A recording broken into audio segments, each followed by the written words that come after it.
Mark Breland, thanks for joining us here at Pro Boxing Insider Radio. Appreciate you being here. Oh, thanks for having me.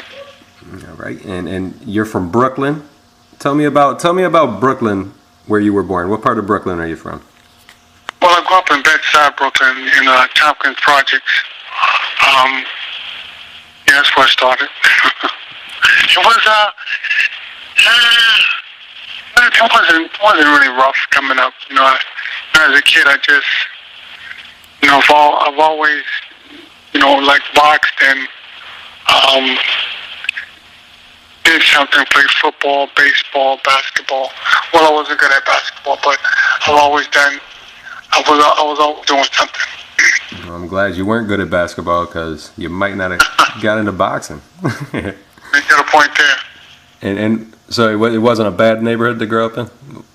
Did you grow up with anyone that we would know as boxing fans? As a boxing? As boxing fans, did you grow up with anybody that names we'd recognize? Well, Mustafa Muhammad and Gregory. Mm-hmm. Yeah. Eddie Mustafa, I grew up around him.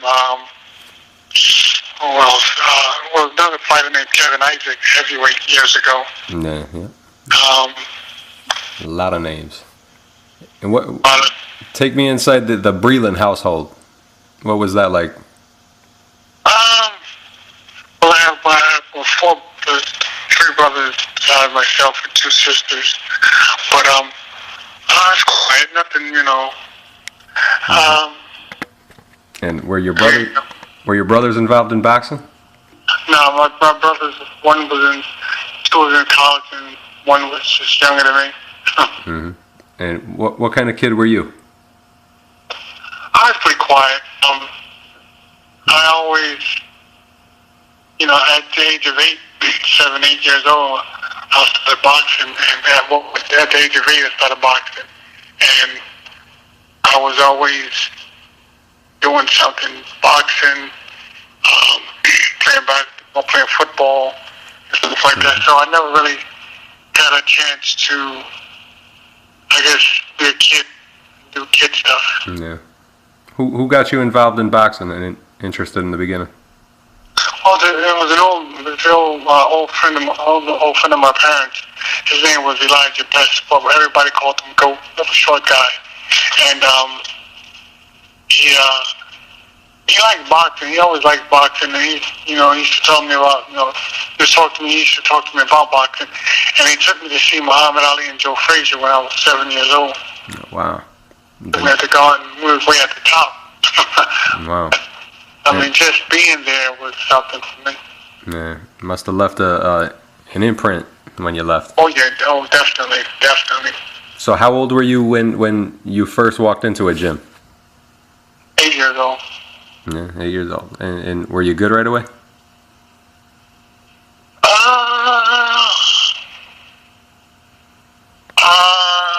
don't know. Mm-hmm. I mean, I did whatever they were telling me to do, and what I remember is just boxing, doing a lot of boxing. I just boxed everybody, and what I remember distinctively were my trainer, George Washington. I remember, I think the second day or third day I was in the gym, and he was teaching me how to go to the body, and he hit me to the body, but just a little tap. But he had big hands. He was a big guy. And he tapped me to the body twice, and he wasn't ready for it. And I thought he was mad at me, and so I didn't come back to the gym for a couple of days. I thought he was mad at me. And other than that, I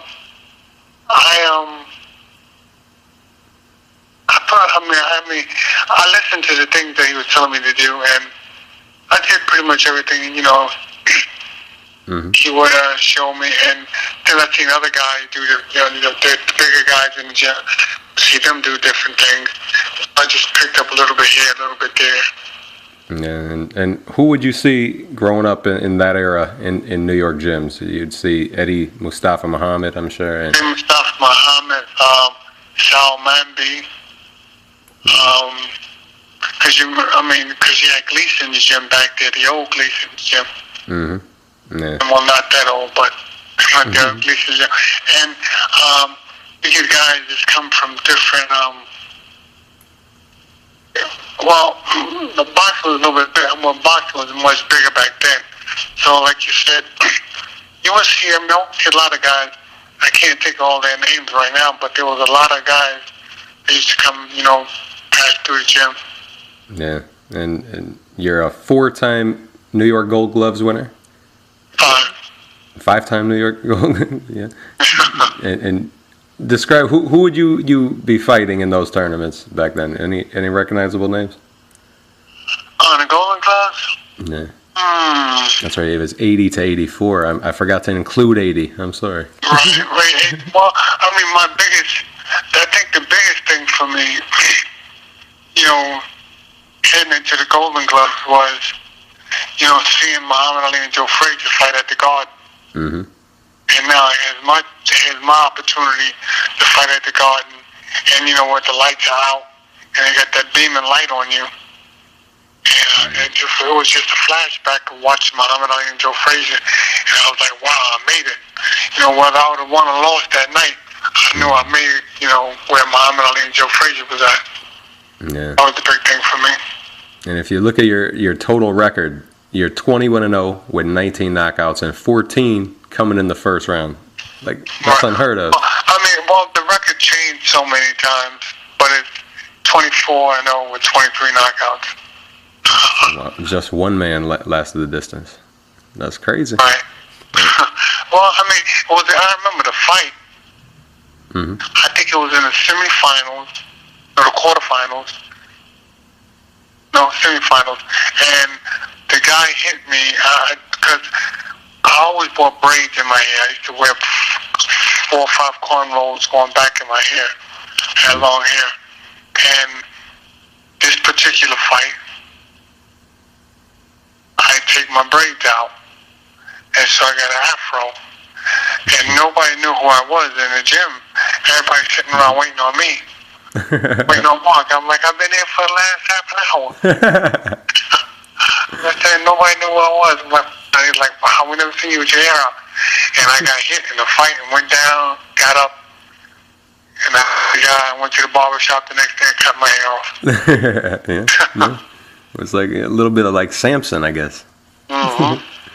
And then in 1981, you were in the U.S. amateur welterweight competition, and you lost the only fight of your whole amateur career against Daryl Anthony. Right, I fought against Daryl Anthony, and I thought I beat him, but I think he was the champion, the current champion that year, the year before. And what was your record at the time you lost? Probably about 70-0, something like that. How devastating is that to lose that 0? But it was a thing where, like, me and Pernell Whitaker we've always been close. Well, even as in the amateurs, all the guys from 140 down used to hang with me. Mm-hmm. Me and Pernell was always close, and so Pernell had lost. Okay. Yeah. In that tournament, he said, and he came to me and talked. He said, "Come on, man, I can't lose, so we can hang out." And I looked at him like, "It was crazy." I wound up losing. I'm like, "Wow, you jinxed me, man. You jinxed me." Wow. And but it bothered me. But then I just,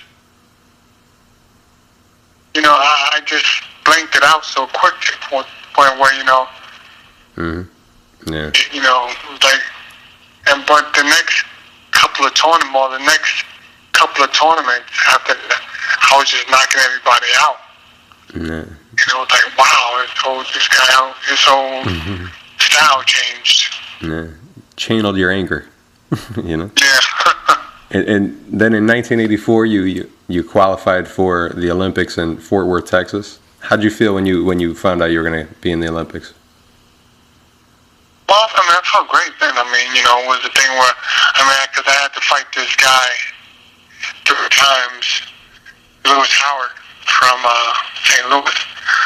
Fought him 3 times, and I beat him 3 times. And it seemed like every time I got to the finals, it was me and him. Mm-hmm. So then when it was box-off time, the finals was me and him. I'm like, wow. Mm-hmm. So, but a rough road. It was a rough road because, I mean, I guess, I know, it was the thing where I intimidated a lot of guys in my weight class. Mm-hmm. Yeah. Except for him. Yeah. And when you got to the Olympics, what do you, in a couple words, what comes to mind when I ask you about Pernell Whitaker? Talk about Pernell a little bit. Great fighter, funny guy, very funny guy. I mean, in the amateurs, all we did was laugh and joke around. But when it came to fighting, I mean, he was slick, moving around. But amateur and professional was totally different. He was a much better professional than he was amateurs. He got hit more in the amateurs than he did as a pro. Yeah. Yeah. What about Meldrick Taylor? Tough fighter, tough amateur, tough pro. Same style. Go right at you, throwing a lot of punches. Yeah. Funny guy. Funny guy too. So you had a lot of laughs on the team. Oh yeah, I mean, Tyrell Biggs was a comedian. Mm-hmm. He made everybody laugh. Henry Tillman was a funny guy. I like when people would make Evander Holyfield laugh when he would try to look like a tough guy. Yeah, always. I mean, Evander was always the quiet. He was always the quiet one, but you can make him laugh every now and then. Yeah. And about Virgil Hill. Virgil was cool. He was quiet, but he talked and joked around a lot with guys. Yeah. He was always sort of quiet. What kind of guy's Jerry Page? Jerry Page is a jokester. I mean, that's all he does. I mean, he's funny. He's a funny guy. I mean, I just seen him not too long ago, and we see each other and we just start laughing. Mm-hmm, yeah. Because he's a funny guy. He's very funny. Yeah.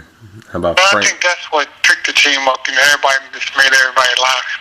Yeah, keeping it loose. It works. Yep. It works. Yeah. What about Frank Tate? Frank was funny. He was a funny guy. I mean, Frank was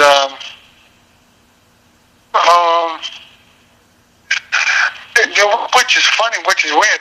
A lot of these guys, were just, to me, we always just laugh. We just laugh about different situations and different things that happen. When we see each other, we just, what's up, and just start laughing. Yeah. You still see everyone from the team?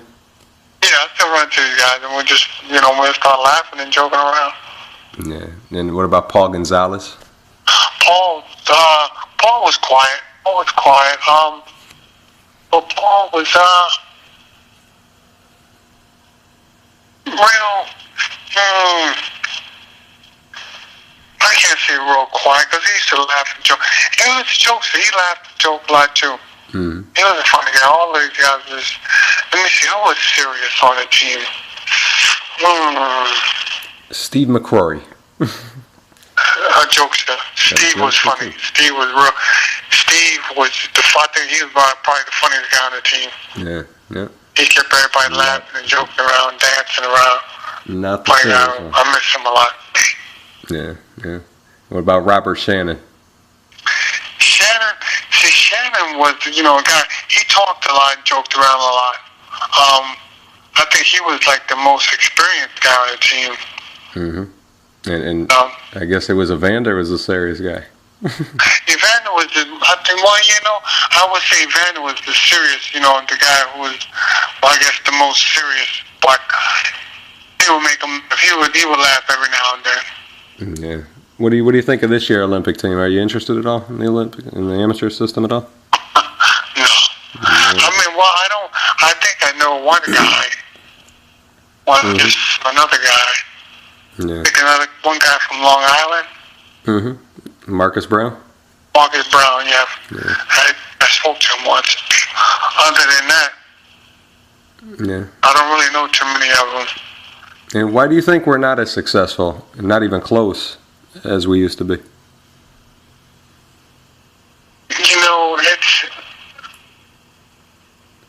I think they don't fight enough. Yeah. they don't. I had applied to be a coach, for the Olympics, like for USA Boxing, and they said I would have to take a test. I have to take a written test. I'm like, to become a coach. Yeah, strange. I gotta write about how to throw a jab and throw a right hand. I gotta tell you how to do that in a book or whatever. But strange, yeah. And I'm like, you know what? It's political. It's all political. Yeah. Yeah. So it was, but I think, they don't let these guys don't fight. No, you fight, you don't hear about it.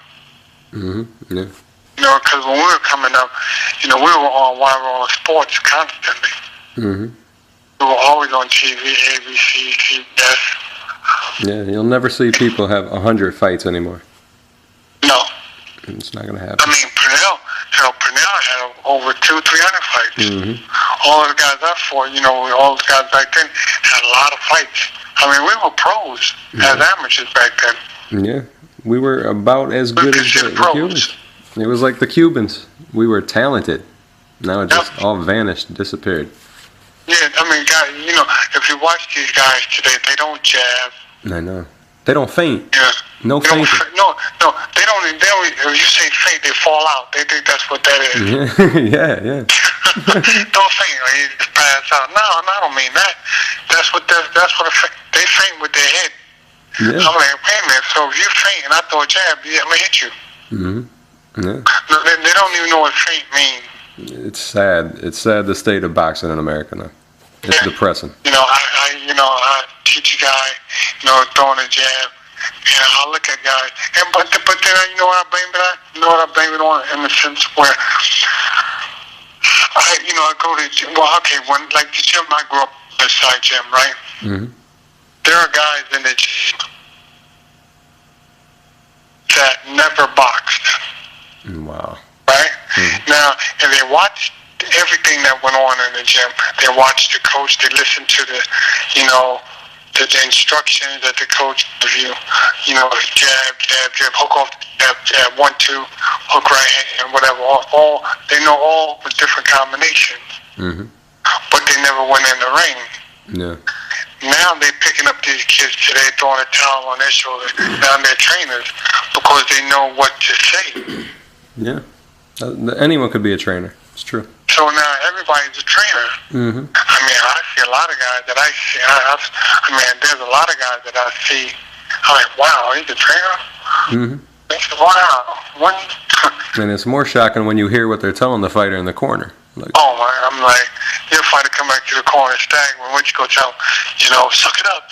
Man, come on, man. Yeah. Tell me what I did wrong. Tell me something. Yeah.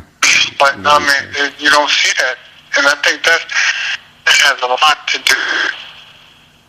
Because a lot of these guys, get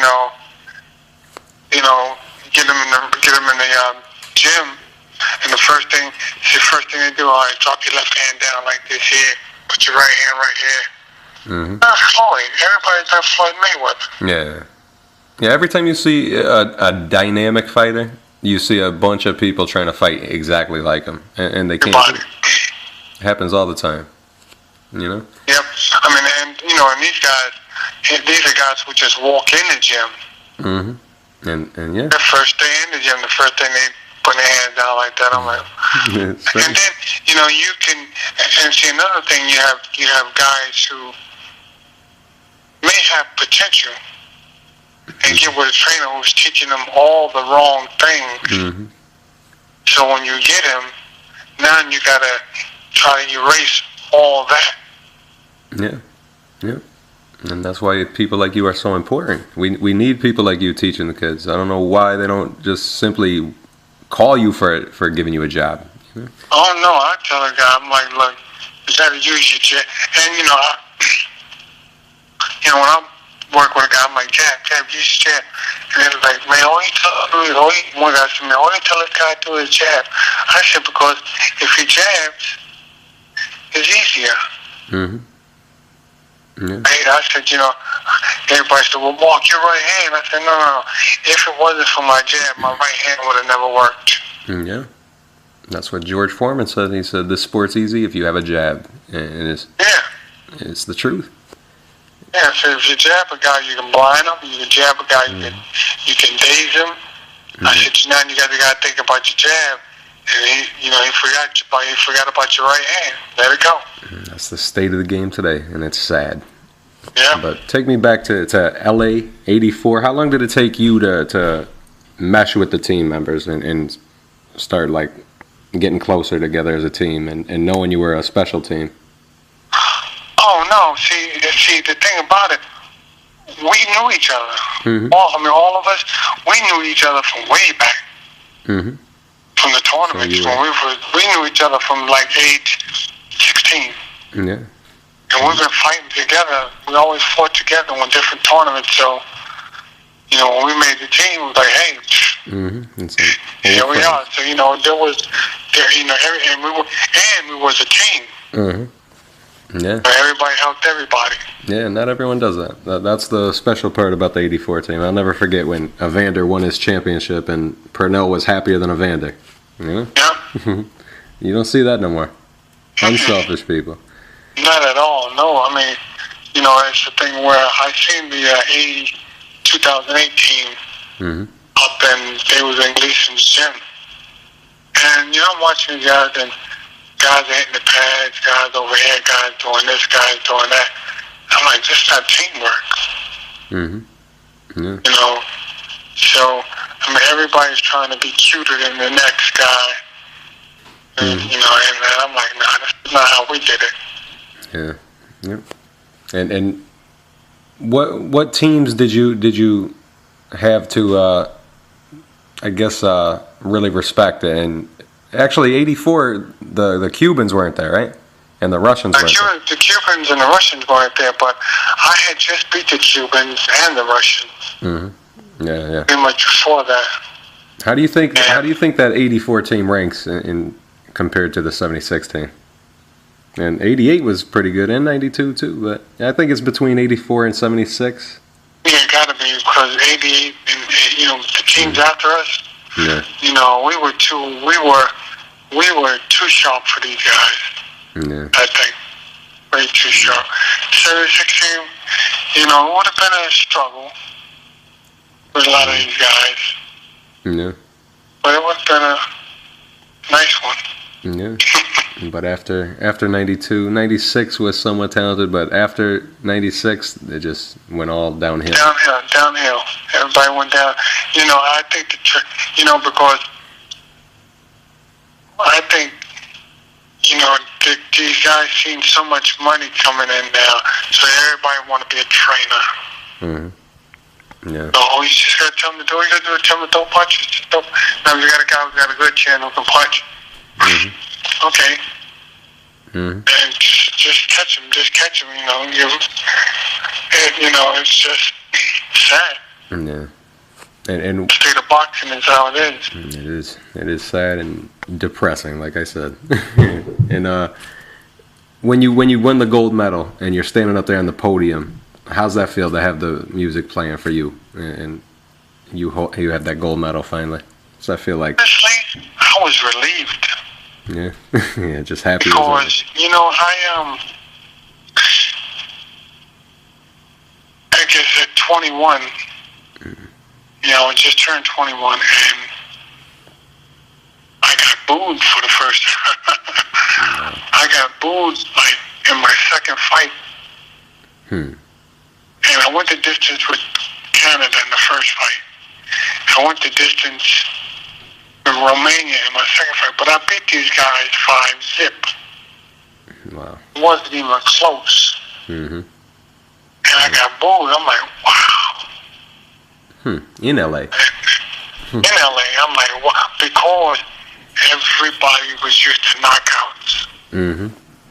Well, they should. So I'm like, wow. So I left camp. And I went to another area right there in LA, and I was sparring with Tommy Hearns. And then I came back, and I had a whole thing going on about that. So the next fight, I'm fighting this guy, Gennaro Leone, Mexican dude, who had 3 knockouts. Wow. Mm-hmm. So, I go in the fight. I knock him out in the first round. And I can hear Howard Cosell. He's back. I'm like, hell, I never went nowhere. I'm like, everything like he's back. I'm like, wow. How's that feel to hear Howard Cosell talking about you? Man, it was real. Well, he was real nice. He was real nice to me. Real nice guy. It was the thing, like he said, there was a lot of pressure put on. He said there was a lot of pressure put on me because, they always kept saying he can't lose. He's a kid who can't lose. If I'd have lost, hit me up. Mm-hmm. And what's it like sparring with Tommy Hearns as a young kid like scary. that? Yeah. Was it scary? I was 17 when I first sparred with him. Oh wow. I'm like, wow, and I'm sparring. The first day we sparred, I'm like, okay. Jabs, just constantly, boom, boom. So when I went back to the house, the back of my neck was hurting the next day. So we sparred the next day, and I started jabbing back, jabbing. He said, wait a minute. He said, what happened? I said, man, the back of my neck is kissing me. You catch on quick. I'm like, yeah. I was jabbing him. I kept jabbing him. He said, you catch on quick. I'm like, man, my neck was killing me. You got to spar Tommy Hearns with it. Every time we sparred, it was like we're doing the same thing. We're doing the same thing over and over again. And then he'll look at me like, okay, yeah, we're looking at that like, okay, I got that much. I'm one up on you on this. I'm gonna do something different. And he would try something different. And one time he said, I got you on this one. So one time he threw a right hand and missed. Then he threw another one, but all I seen was I just seen it coming, but he pulled back and then he came back with the right hand. Cause I turned away when I seen the right hand coming. When I turned back, it was coming. So he feinted the right hand.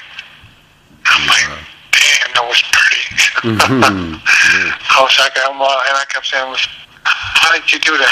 And I seen it on tape. I seen the right hand coming, so as it was coming, I just turned, but he was fainting. Yeah. And so when I turned back, it was coming. I was like, damn, that was pretty. Yeah. Do you think that he taught you a lot more than well, did he teach you a lot? I'm sorry. Well, no, it was just sparring with him. I learned a whole lot. I mean, I used to watch him, just watch tapes of him. But, I learned a whole lot just sparring with him because, his style, we built similar at the time.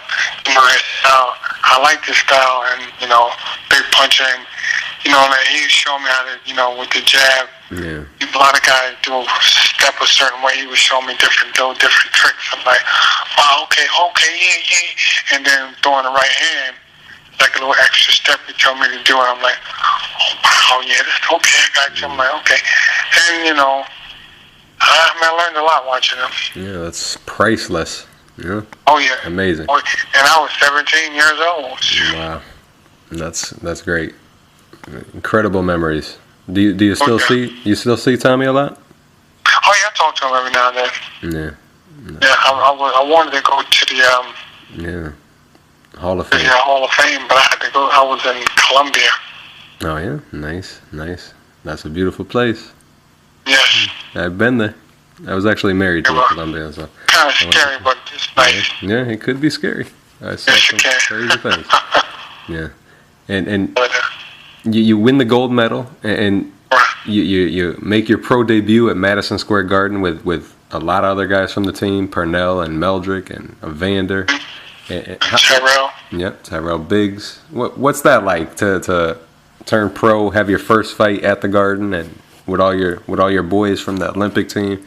I mean, it felt good, to have, the guys from the team fight, and everybody want to fight the Garden. Yeah. And if it ain't even like basketball players, Oh yeah. There's nothing like playing at the Garden. Yeah. So the Mecca. That's the Mecca right there. So they was like, hey man, we're fighting in your hometown. Cool. And it was a lot of fun. I enjoyed it. It was a lot of fun. Yeah, a lot of people come to support you. Oh yeah. Yeah. And who'd you fight? You remember the guy's name and what the result was? This guy's name, I can't remember. Can't remember. But I know the kid. He had just got out of jail. I didn't know that much. And I hit him with everything in the book. He probably would rather have been in jail. So his name was Dwight. Everything in the book. Was Dwight Williams, just for the record. Dwight Williams, yeah, Dwight Williams, yep. And Dwight Williams. how'd you feel getting your first win as a pro? Good. I wish I could have got a knockout, but a win was better than nothing. Yeah.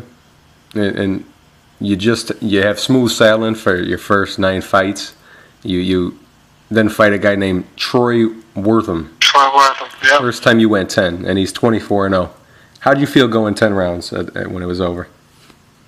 I felt good, though. I mean, I felt good because it was like, this is what you need. I mean, this is just the type of thing you're going to need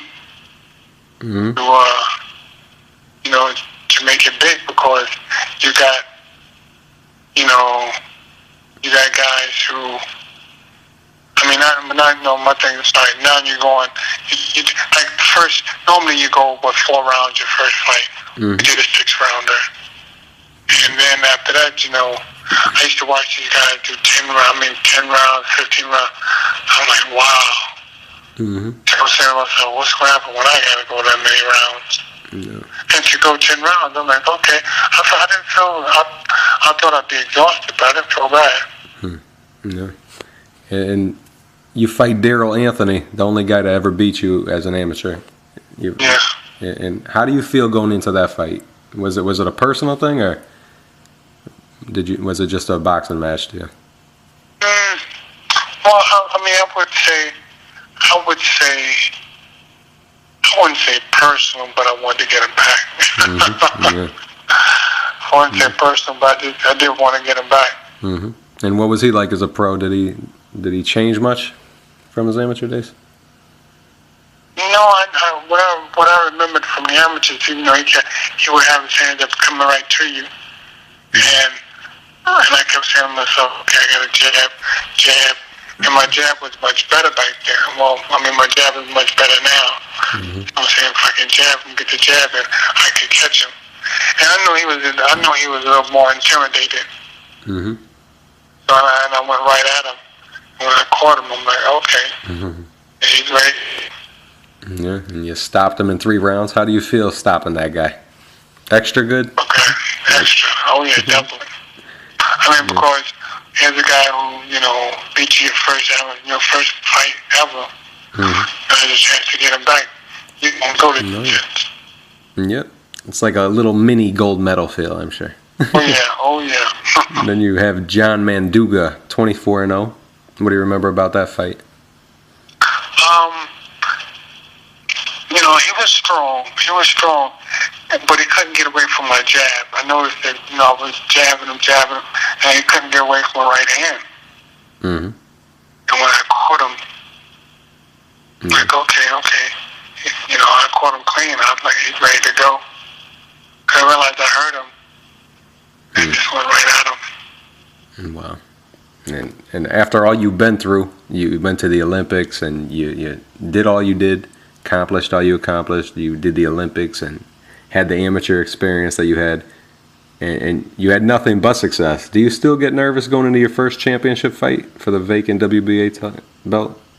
You fought Harold. Yeah, you do. You just, but it's like you're nervous, but it's more,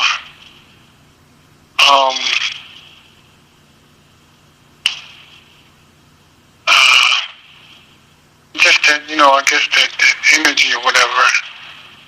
It's like a nervous energy, but the thing is, once the bell ring, all of that goes away. Yeah. And you won that title against Harold Volbrecht.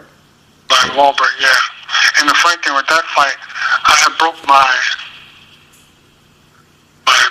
pinky finger, and I went next to it.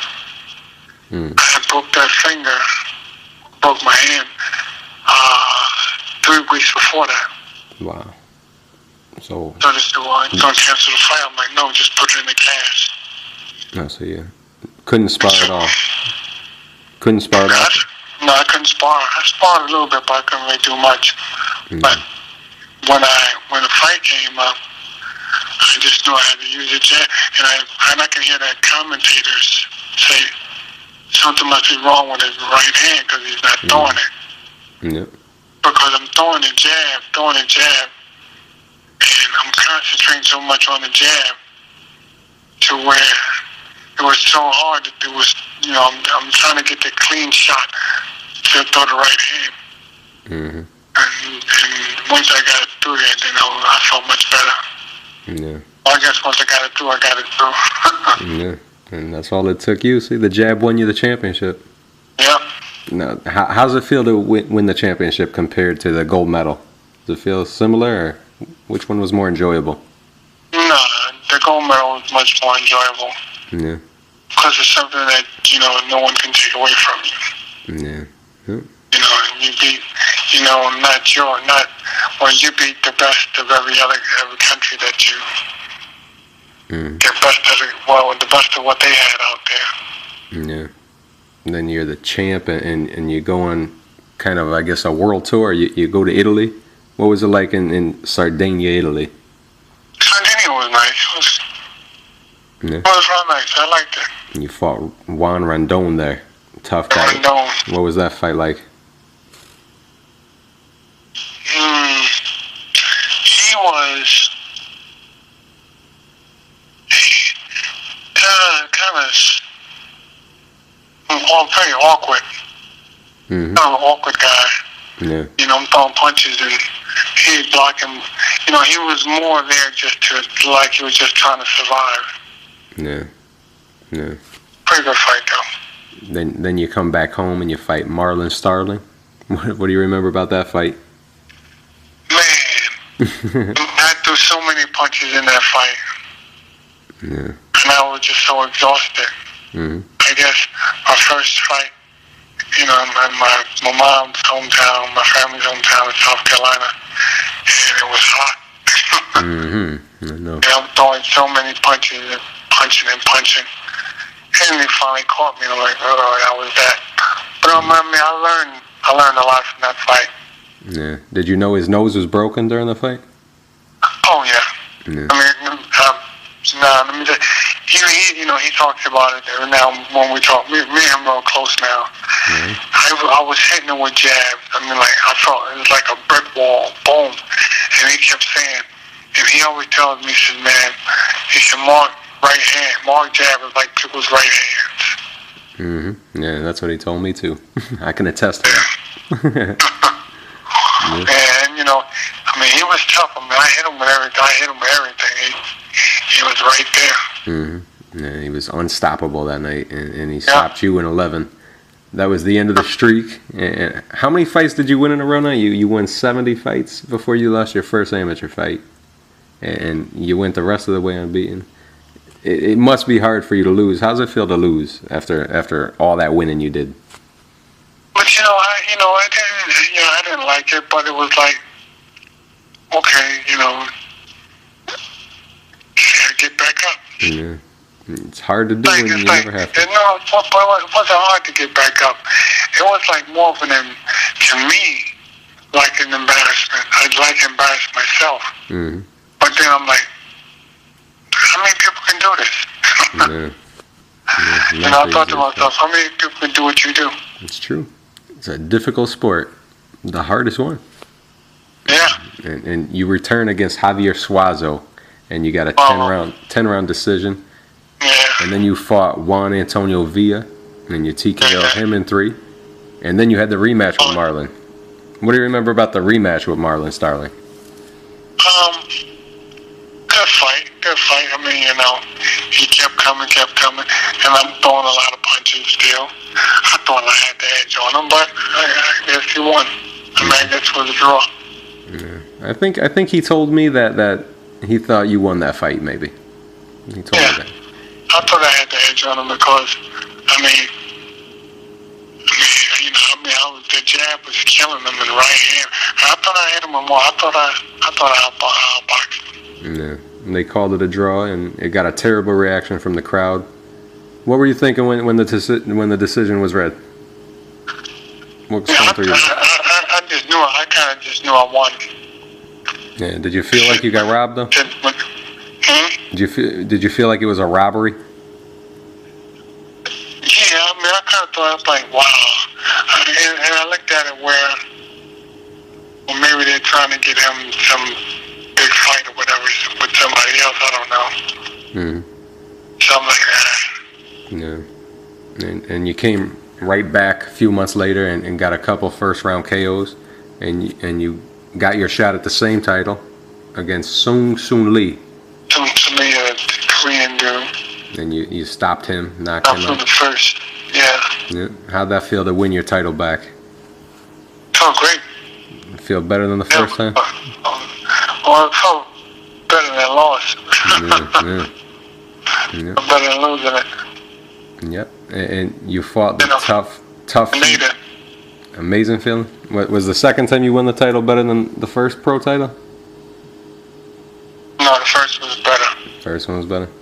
Yeah. I thought maybe if you lose it, some people like the second one better because you know what it takes to get there. But well, I mean, it's tough. Well, I think I could say that too. I mean, because here you got an opportunity to do it again. Mm-hmm. Not just do it again. It was, it was a good feeling. Yeah. And you fought the tough future 140-pound title holder. He lost that title, by the way, to your Olympic teammate Pernell Whitaker. Yeah, Pernell. But the funny thing is, with Pineda, right? Mm-hmm. Now, what's weird about that? When I was in Colombia, mm-hmm. he wasn't there the first time I went. Well, no, the first time I went, he showed up later. But they were dogging him out. Something terrible. He quit on you. He's a coward. He's a coward. Wow. And I'm like, wait a minute. I said, hold on. And an interpreter there. Mm-hmm. I said, how could you call him a coward? Well, he quit on you. And they were saying he quit. I said, look, if I was hitting you like I was hitting like I was hitting him, Rafael I Pineda. quit too. Yeah. I said, I don't blame him. I said, who lost the fight? His corner lost the fight. Mm. He didn't lose the fight. I said, I tore the ligaments in my right and my left knee. Mm-hmm. Tore the ligaments in my left knee in the second round. Yep. I went down. I tore the ligaments in my knee. I couldn't back up. Wow. So I'm hitting with hard jabs. I mean, I just swelling up. I'm hitting with hard jabs. All he had to do was rush me and throw punches. I couldn't do nothing. Mm-hmm. They didn't even notice that. Yeah. I told him, I said, y'all keep calling him a coward. I said, but then I said, after he fought me, he went back down and won another championship. Yeah, Rafael Pineda. Yes, I said, how can you talk that bad about this kid? He done something your guys didn't do. Yeah, he was actually 20-0 at the time. Very impressive way. Impressive guy. I notice a lot of people from Colombia, like Edison Miranda, all they do is lack a little technical skills because a lot of them are real strong and stuff. He was a real strong guy. He was strong, but I think I was a little bit too tall for him. Mm-hmm. Yeah, you're too tall for a lot of people, Mark. 6'2" welterweight. That's not too common. You're right about that. I would love to see Mark Breland right now with Manny Pacquiao and Floyd Mayweather. What would he do with them? Man, keep him on the outside. That's it. That's what we need. We need another Mark Breland. But see, that's why everybody kept, I had to say, Floyd would it be Tommy Hearns? So I was like, no. Mm-hmm. No. I can't do that. I said, Floyd's got to come to him. Yeah. Yeah, I don't think Floyd would be able to do anything with Tommy Hearns. He's just too tall. Too tall. Jab is too strong. Yeah. I think Floyd could have competed in any era, but just that era, I don't know. It might have been fifth best. It was just too tough, too deep. After the fight with the Colombian guy, what's his name? I forgot his name now. Pineda, Rafael Pineda. I'm sorry. You went to Switzerland, and Martelli. You fought, Mauro Martelli, and in round 2, that was in Switzerland. What was it like in Switzerland when you fought Mauro Martelli? Sorry, I lost my place. It was nice. I liked it out there. Yeah, they give you a nice welcome when you go there. Oh yeah. And you stopped them in 2, and then you went to Tokyo and you TKO'd Fujio Ozaki in the 4th. What was it like in Tokyo? Expensive? Yes. Was it really? But the funny thing is the Japanese guy took me out. We was hanging out. And we went to like this little, like a little bar, like a little lounge they have there. Mm-hmm. And there was a girl staying on the side of the bar. Her eyes were like, looked like they were shut closed. And his eyes were like they were shut closed. He says, hey, girl, look at you. I said, what girl? Right across the bar, I'm like, she is? Looking at him like, oh, I guess let me close maybe if I close my eyes, I can see her. So I'm like, how the hell can you see? I can't see her eyeballs at all. My eyes were so slanted. I'm like, damn, you can see her? Oh my God, you said that to him? Yeah, I'm like, you can see her? But the next guy, I couldn't stand. Oh wow. Yeah. And Lloyd. Oh, Lloyd Hunnigan? Yeah. Tell me about Lloyd. Just so arrogant. Yeah. So. I mean, he was talking a lot of mess. You know, when I got to England, when I got out there, I mean, he was.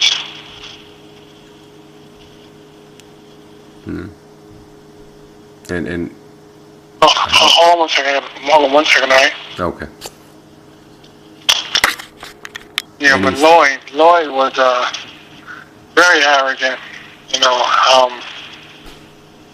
just kept talking a lot of stuff, but I would never stand next to him. And everybody kept trying to figure out why. I would never stand, like, take pictures and stuff. Mm-hmm. And I did that. Once I stepped to the center of the ring and looked down at him, he never realized how tall I was. Mm. Oh, yeah. When he looked up at me, he had a look like, oh, shit. Yeah, and then you ended up playing a game of basketball with Lloyd. You knocked him down 6 times in 3 rounds. Did you ever try to slam dunk the guy? Yeah. You know, but I couldn't hit him clean. Yeah. I couldn't catch him clean. Yeah. I was hitting him with jabs all night, and I dropped him 3 times with it. I couldn't really catch him clean, lucky. not at all. He's lucky. Lucky you didn't. Yeah. How did London treat you? London was nice. It was nice because, as a matter of fact, in '82, I did that movie out there called Laws of Discipline. Yeah, that was good. It was filmed in England. Yeah. So I went to a couple of places out there that I was. A lot of people. When I was younger. A lot of people might be surprised that you made movies and did some TV stuff. Yeah. Yeah. And a lot of fun. Yeah. And that was the end of your 3-fight tour out of Italy, Switzerland, and London. What was your favorite? Yeah. What's your favorite to visit? Out of those 3 or out of all? I like them all. Champ of the world. And after... I like... Well, Sweden was nice. Yeah. Yeah. I went there when I was in the amateurs a couple of times. Yeah. I hear a lot about Sweden, and it's usually always good. And after that, you fought Aaron Davis. Fought Aaron Davis. Tough fight, you know. Rough fight. I mean, we were going at it. Yeah, it was a rough fight, and you went down. You went down in the 3rd. What do you remember about that? I mean, he caught me with a good shot. Yeah. I went down. I got up. I'm like, okay. I'm like, okay, he can punch harder than I thought he could. Yeah. And then, I mean, but I was, boxing him, and, jabbing him, and his eyes was about to They were going. Matter of fact, they were getting ready to stop the fight. I know. And then he wound up catching me. Boom. He had swelling like the size of a golf ball around his eye, and you were bleeding from your mouth. And it was just a rough fight. He kept throwing you down to the ground. Yeah. Did he take your legs away maybe with those knockdowns? I was probably so, because I was exhausted after that fight. Yeah. And you took about, I think it was almost a year off, was it? And did you contemplate retirement after that time? No.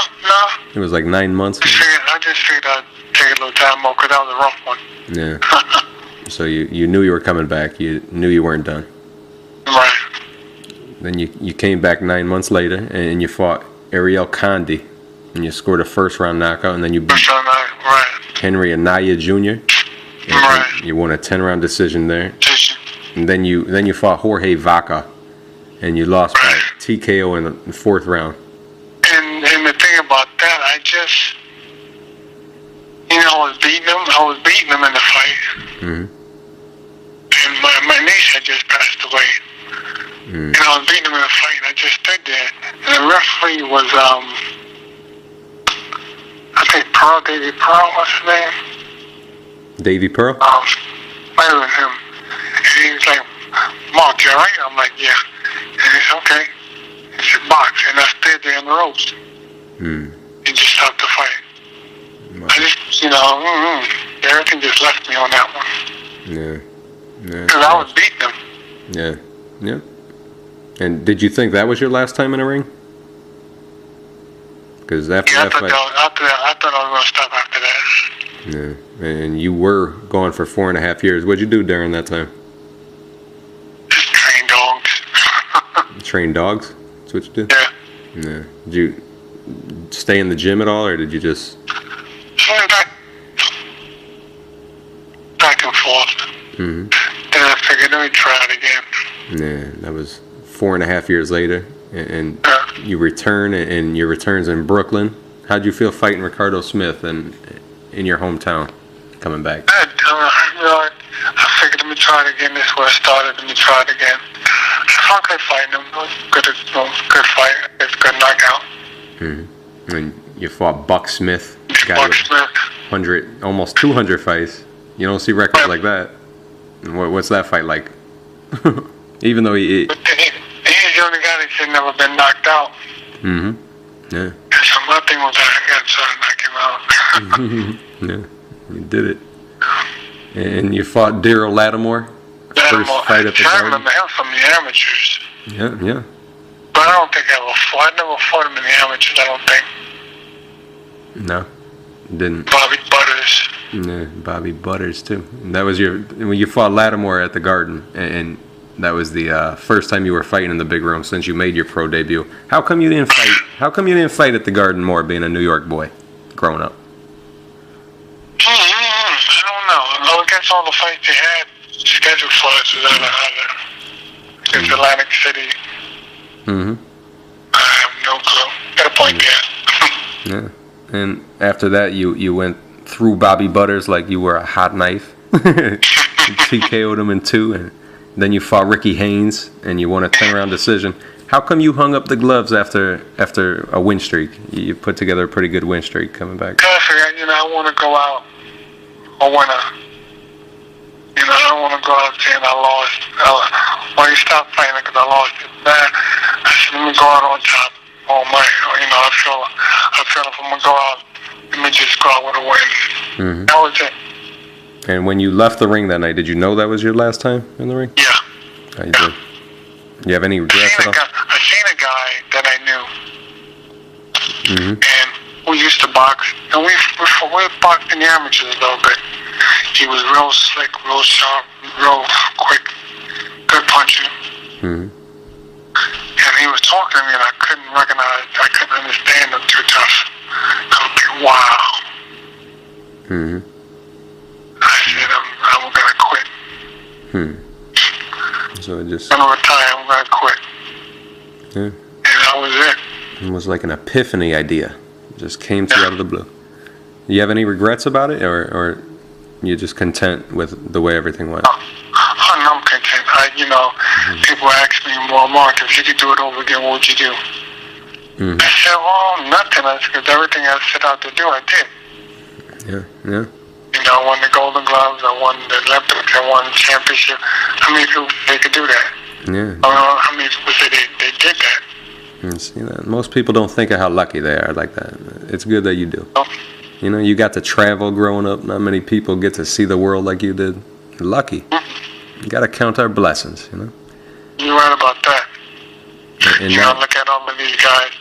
Everybody say, well, Mark, what do you think about this guy? What do you think about Floyd and Pacquiao? I'm like, well, I think Floyd will beat him. I said, Floyd is slick, smart.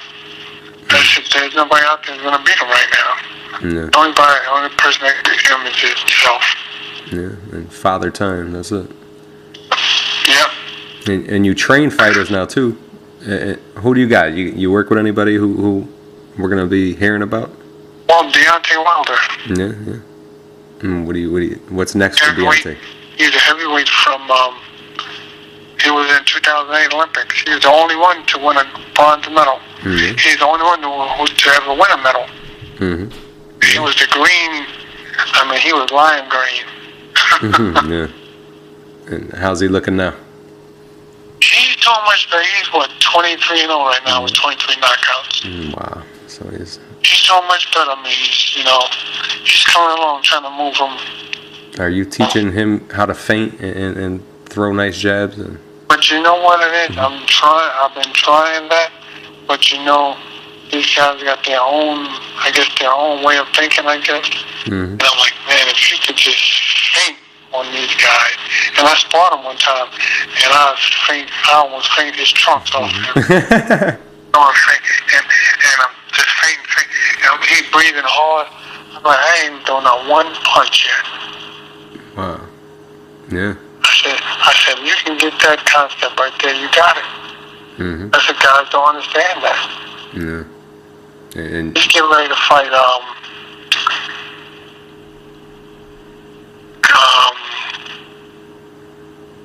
Roy Jones fighter. Heavyweight Calvin Price. Okay. I think he's 13-0. Yeah.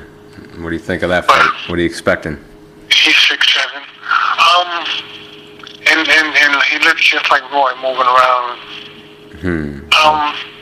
I think I told my guy, I see a lot of things that he can do easy if he just do it. Yeah. I think he'll win. Just a matter of just sticking to the plan. Yeah, and keeping those arms moving. It's all moving. And like I tell guys, you got a good jab. This jab, I said, if you watch Purnell, people talk about Purnell. I said, but if you watched him, he always jabbed. No, I love Purnell. He's like... As a little guy, he always jabbed. Yeah. One of my favorite fighters ever. Yeah. I killed him. He's a hell of a fighter. Yeah. And one of the best people you ever worked with and helped train, and we're Vernon Forrest. We're coming to the 3rd year anniversary of his passing.